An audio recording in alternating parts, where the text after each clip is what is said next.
Imagine this. You know English, but when it's time to speak, your mind goes blank.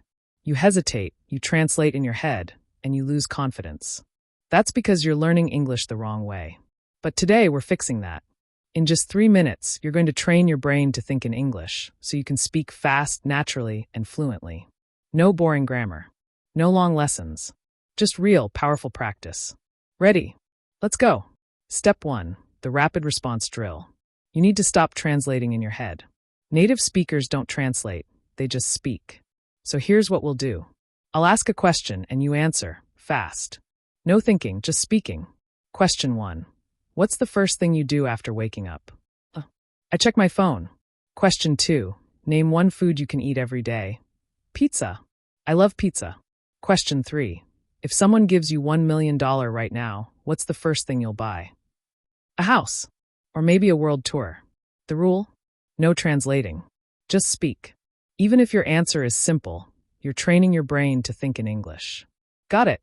Let's speed it up. Step 2. The Think Fast Challenge. Now, I'll say a word, and you say the first thing that comes to mind. Don't stop. Don't think. Just say it. Coffee. London. Success. Happiness. Tomorrow.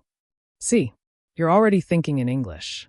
If you practice this daily, your brain will stop relying on translation and start speaking naturally. Now, let's take it one step further. Step 3. The Imitation Game.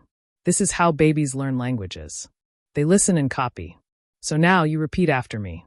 Copy my tone, my speed, my energy. I am getting better at English every day. Speaking English is easy when I practice. I can speak fluently and confidently. Yes, that's how you do it. You just practice like a native speaker. Now your turn. Comment below. What's one English sentence you can say fluently right now? Let's practice together. Don't forget to like, share, and subscribe for more powerful practice sessions.